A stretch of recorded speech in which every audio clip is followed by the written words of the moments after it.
It's week 7, and we are very rapidly approaching the end of the first quarter of this school year.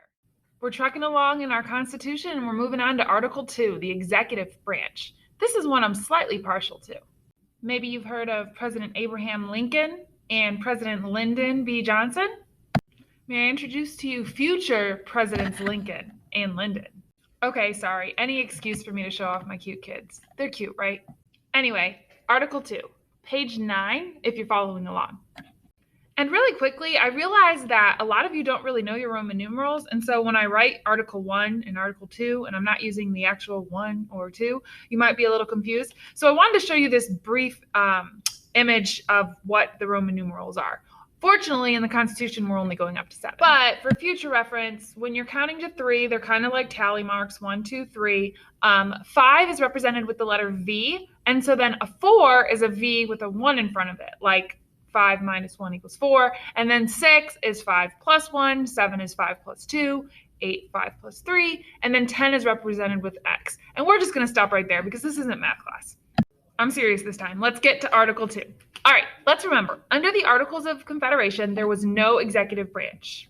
No need to be judicial or have an executive. So the framers weren't sure. Should they have an executive branch? Should it be one executive? Should it be a group of executives? Should we call them the king? Should we call them your majesty? They weren't entirely sure what to do, but they settled on Article 2, which says, the executive branch shall be vested in a president of the United States of America.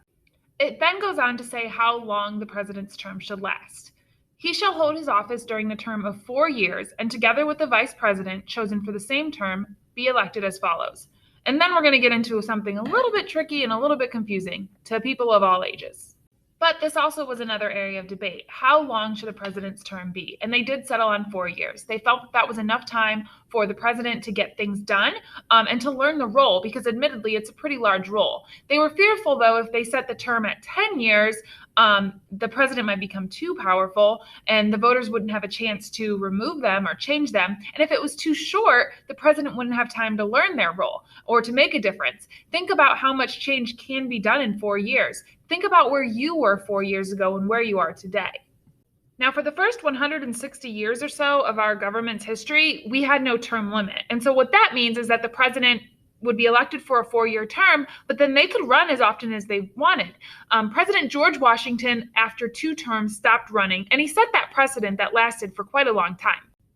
It wasn't until 1940, when President Franklin D. Roosevelt ran and won his 3rd term, that we had more than 2-term presidencies. He actually went on to run for a 4th term, which he won, but then died while in office. Now, some argued then, and some argue still today, if a president is that popular and they're able to keep winning elections, they should be able to keep winning elections. But the 22nd Amendment changed that. And so now presidents can only run for 2 terms. So they can only serve 2 terms in a row, 8 years in a row, unless they become president in the midst of someone else's presidency, then they can serve to 10 years. Does that sound confusing? It's sort of confusing, so I'll give you this as an example. Let's say President Trump wins this election in 2020. However, 2 years from now, he, for some reason, has to leave office. And so Vice President Mike Pence becomes the president. He would be the president for the remaining 2 years of Donald Trump's term. And then, according to the 22nd Amendment, he would be allowed to run for 2 more terms. So he would be allowed to serve 10 years. And I should mention, it doesn't actually say in a row or consecutive. So to give you another example, if Donald Trump loses this election, he's allowed to run in 2024 because you're only limited to 2 terms. It doesn't say if you don't win 2 in a row, you're done. Grover Cleveland was actually our 22nd and our 24th president because he was president for 4 years, was not the 23rd president, and then became president again. All right, I know you're only juniors, but it's time to get serious. Let's talk about the Electoral College. Okay, it's not an actual college, but it's how we elect the president. So the system we use in the United States to elect the president and vice president is called the Electoral College. Each state is granted a certain number of delegates to the Electoral College. The amount of delegates each state gets is determined by the amount of representatives they have in Congress. So it's the number of representatives in the House of Representatives and then their 2 senators. So for instance, in Ohio, we have 16 U.S. representatives serving in the House of Representatives, and we have 2 senators. So, more math, we have 18 delegates to the Electoral College. So if you're looking at this map, you'll see the states that have more people have more delegates. California, for instance, has 53 representatives in the House of Representatives, so they have 55 delegates. Texas has 36 members, so they have 38 delegates. And if you don't have a lot of people, you don't have a lot of delegates in the Electoral College. So Montana, for instance, they only have one representative in the House of Representatives, so they're stuck with only 3 delegates in the Electoral College. And taking it back to a few weeks ago when we first talked about the legislative branch, the number of representatives is based on the census. So this means in our next presidential election, we may have more or less delegates if the census determines that we have more or less people. So I mentioned that Ohio has 18 delegates in the Electoral College. If you're going to the polls on November 3rd to vote for the president, you're not actually voting for the president. You're voting for the elector to vote on your behalf. Now, if you ever remember watching the news on Election Day, they do often announce the winner of the presidential election that evening or early the next morning. However, the delegates from each state don't officially vote for president until December when they all go to Washington, D.C. to cast their vote. Whichever candidate gets the most electoral votes is then determined the winner. Now, if you remember 2016, you may have heard a lot of talk about the Electoral College and the popular vote. And what happened in 2016, and it's only happened 5 times in our history, is more people individually voted for Hillary Clinton to be president, but Donald Trump was able to win the majority of the electoral votes. How does that happen? Well, it's based on winner take all and those electoral votes. Let's go back to California. Remember, I mentioned California gets 55 delegates to the Electoral College.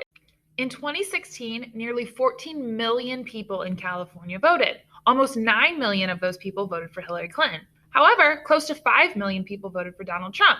So you would think that both Donald Trump and Hillary Clinton did pretty decent. They got millions of votes. However, because of the winner-take-all system, even though Donald Trump had almost 5 million people vote for him, he didn't get any of the delegates from California. Hillary Clinton got all 55.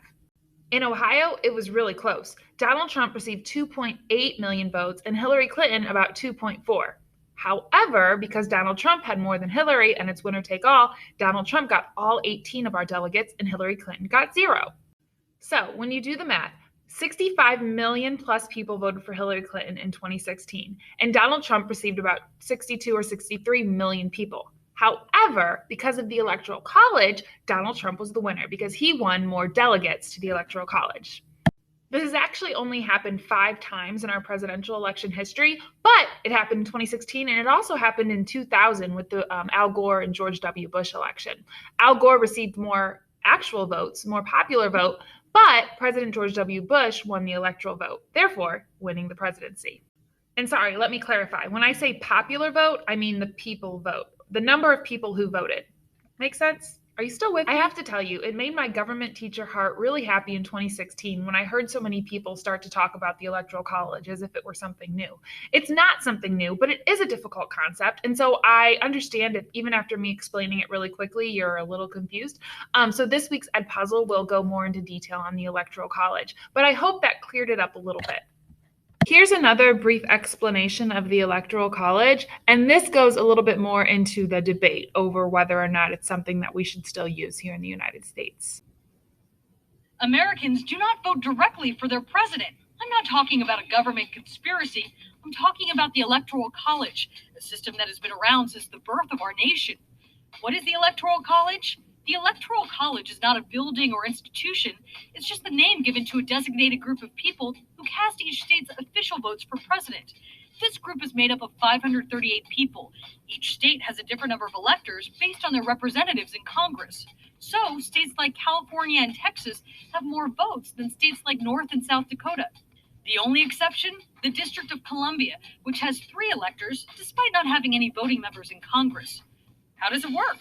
Each party selects their own group of electors. Each state then empowers the electors who represent the candidate who won the most votes, except Nebraska and Maine, who award electors based on a combination of statewide results and districts won. The candidate who receives at least 270 Electoral College votes becomes the next president. What if there's a tie? If there is a tie, or if somebody doesn't get to 270, the House of Representatives appoints the president, and the Senate chooses the vice president. Why does this system exist? In short, the Electoral College was created as a compromise of several different proposals by the nation's founders. Critics say the system allows candidates to become president without necessarily securing a majority of voters' support. Advocates argue it ensures less populated states aren't completely ignored. How are these people selected? The electors are chosen by their political parties in each state. The only rule is that they cannot currently hold office. Can an elector ignore the popular vote? Yes. It's called a faithless elector, but it's rare and it has never affected the outcome of an election. Some states require formal pledges enforced by fines and possible jail time.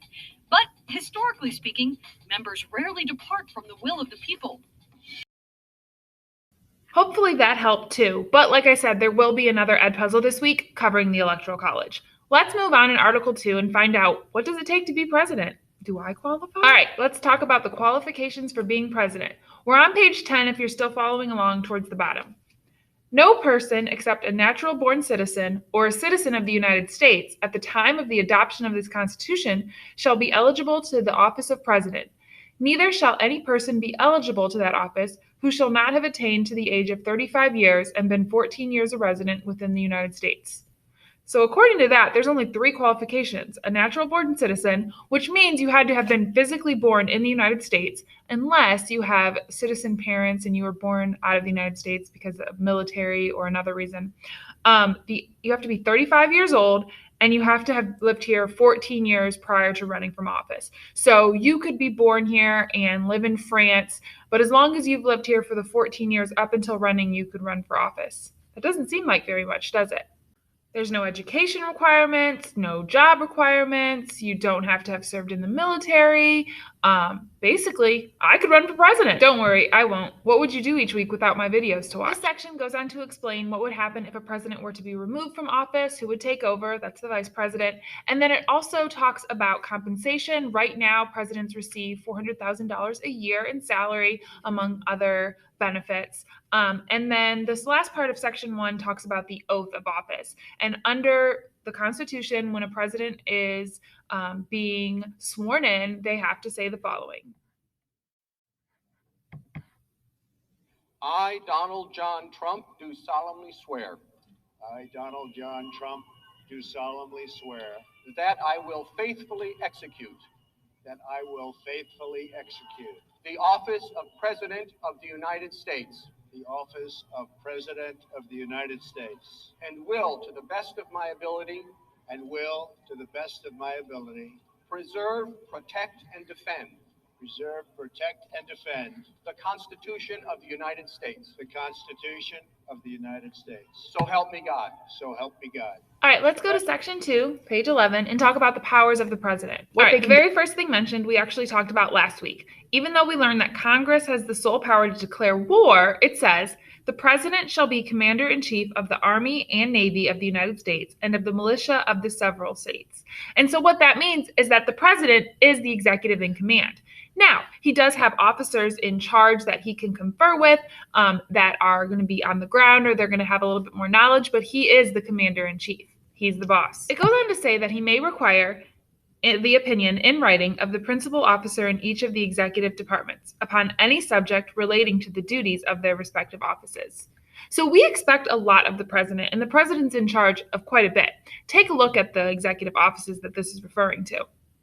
Now, none of these are written in the Constitution, and in fact, the most recent was established in 2002, the Department of Homeland Security, after the 2001 terrorist attack. So since the president is in charge in all of these areas fall under the executive branch. Rather than him have to go to all of these meetings and make all of these decisions, he does appoint cabinet members, they're called, in charge of each of these departments. So you may hear, for instance, the news referring to the Secretary of State. That is the person who is going to deal with other countries. They kind of serve as a foreign minister. Or right now with COVID, the president had to appoint cabinet members to serve as their task force with the United States and how we're dealing with COVID. And so the president needs to find experts in these fields to help make the decisions and enforce what's best for our country. All right, moving on. The president also has the power to grant reprieves and pardons for offenses against the United States, except in cases of impeachment. And this means that he can forgive someone and cancel their punishment. It goes on to say that he has the power to negotiate treaties, but those do have to be confirmed by the Senate.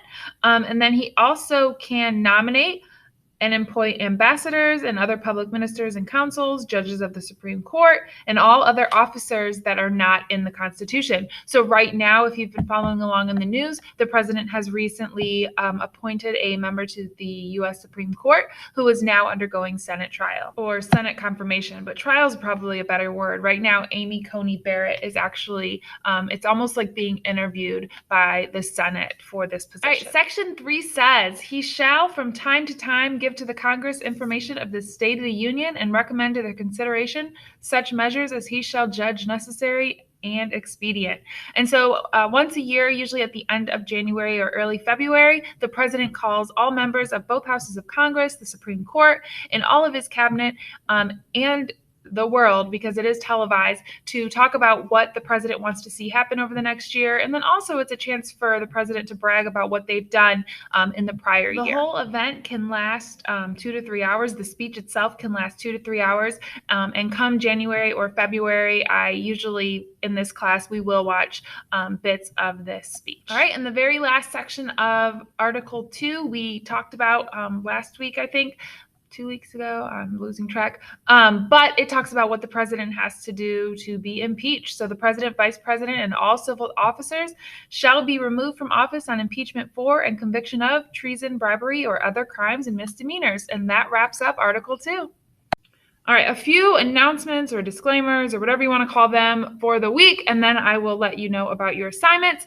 First, watching Edpuzzles and it telling you it's not working. I know I spoke with a few of you, or I came and found you to help you out. If you try to watch an Edpuzzle and something pops up that you need G Suite, or I can't remember what it says, but usually the issue is that you are logged into a personal account. And so you need to go to the top of your screen, click on the little initial of your name, and sign out of any account that's not a CTEC one.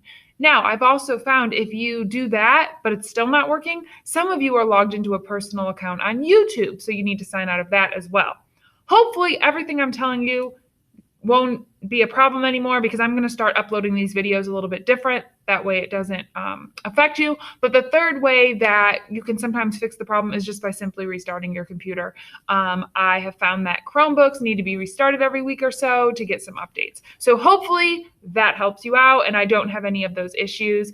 Thank you for those of you who are patient and waiting for me to come down and help you, or having another teacher help you. All right, the other thing I wanted to talk to you about was absences. I just had a student reach out and ask me to unmark something late because she didn't want it to affect her absences, but I wanted to let you know, when I mark that something is late and it's still like Thursday of this week or Friday of this week, I'm really doing it just as a heads up to you and to me that you need to get it in, but I will not mark you as absent unless something is not turned in by the following Monday. So while I'd prefer for you to turn things in on time, on Monday, I do accept late work so that it does not affect your absences. But if you ever notice that I have mistakenly marked something as late or missing, please reach out to me and I am more than willing to fix it.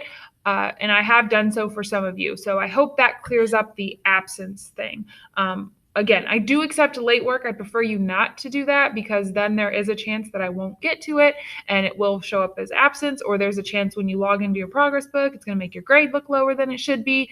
But just turn stuff in. All right. I think that's all I had to say about this week. You have this Edpuzzle, an Edpuzzle on the Electoral College that I mentioned a little bit earlier. And then since we are wrapping up the first quarter, all of the work this week is going to be the last amount of work that will go on your first quarter report card. We will be having a assessment, or I don't want to call it a test because you're doing it at home or at school with a Chromebook and Google Tab, but it's going to be a 9 weeks assessment. And so it is going to cover things that we have been talking about all year. And so you are more than welcome to use any notes you've used in the past.